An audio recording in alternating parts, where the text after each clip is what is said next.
birthday, Channel 12. Happy birthday to you. Yep. Beautiful. It is our birthday here at WDEF News 12. 60 years ago today, Chattanooga's first television station went on the air. Luther helped us celebrate today with a birthday cake. Now, back in 1954, we didn't have videotape to record the very first program on TV 12, but we have recreated it for you. Take a look at this. We had been running the test pattern that morning, and at 2 o'clock, we took the test pattern down, brought up an ID slide, and Peyton Bryan was the booth announcer at the time, and his best voice, he said, Good afternoon, ladies and gentlemen. WDEF television begins its broadcasting history, broadcasting from Channel 12. Our studios in the Volunteer Building in downtown Chattanooga, our transmitter on Signal Mountain. I think my first words were good afternoon. Welcome to Channel 12 television from Chattanooga, Tennessee, the first television station in Chattanooga. How cool. Well, TV, it's changed a lot over the past 60 years, if you couldn't tell. But one of the biggest changes have been in the commercials. Now they're big productions, but 60 years ago, not so much. Before DVD and TiVo, there was videotape. It seems old hat now, but this idea of tape revolutionized entertainment.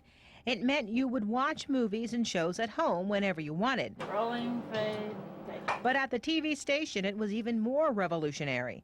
Mort Lloyd, Harry Thornton, and Luther all started before tape, which is why we can't show them in action in the early days. Before tape, there was film, but it was hard to handle. I had unfortunately spliced the Bull of the Woods commercial backwards. And so it came up actually backwards and upside down. And if you've ever heard English in backwards, it sounds Swedish, very Swedish. It was just easier to do things live. A live announcer manned this booth for promos and IDs between shows. Dragnet premieres Monday, September 14th at 7 p.m. And no tape always meant live commercials. You saw them in early network shows when the actors just happened to wander near a sponsor. so I'm going to tell you. He's saying, I want carnation evaporated milk. It's best for me because it's good whole milk, concentrated to double richness. Here at Channel 12, Jimmy Sampley took these photos of country boy Eddie doing a live commercial for JFG Instant Coffee on his Saturday show.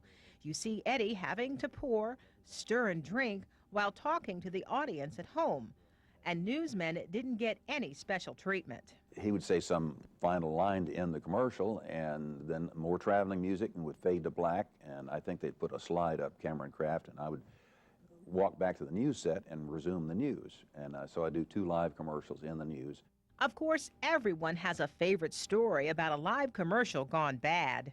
One of the fun shows we did was wrestling from Chicago, which was on film. But the commercials were local, and it was sponsored by a beer company. So every commercial, the announcer had to drink a glass of beer. So you can figure where that's going. We hadn't rehearsed the commercial very long, and the cue card was about, 5 feet long. And as we sign on, start the commercial, I look at the cue card, and it's upside down. And I said, man, you have got quality here. You really have. And I've forgotten the make. I don't know whether it's General Electric or RCA or something. But when I said that, I hit the top of it like that. And when I did, one of the dials fell off, rolled across the dryer, down, clink, clank, clunk on the floor. Warren Herring had a weak stomach. I mean, any little thing.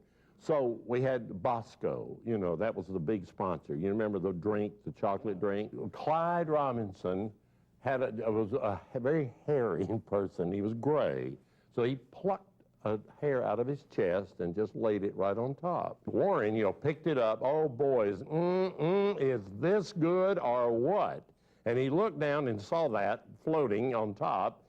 And of course, I was on the floor. I said, drink it. He said, He kept stalling and shit, poor little thing. Andy Mills said, Mr. Moon, you never let me drink. Here! You know. And then we said, no. Of course, you know. The first big tape machines arrived in the mid-'60s and began easing live commercials out. The truth is, those early TV veterans miss their live commercials. That was the fun of television back then. It was sort of, David, it was by the seat of your pants. Today it's, and I'm not knocking it, it's more professional perhaps, but it's a little more canned too.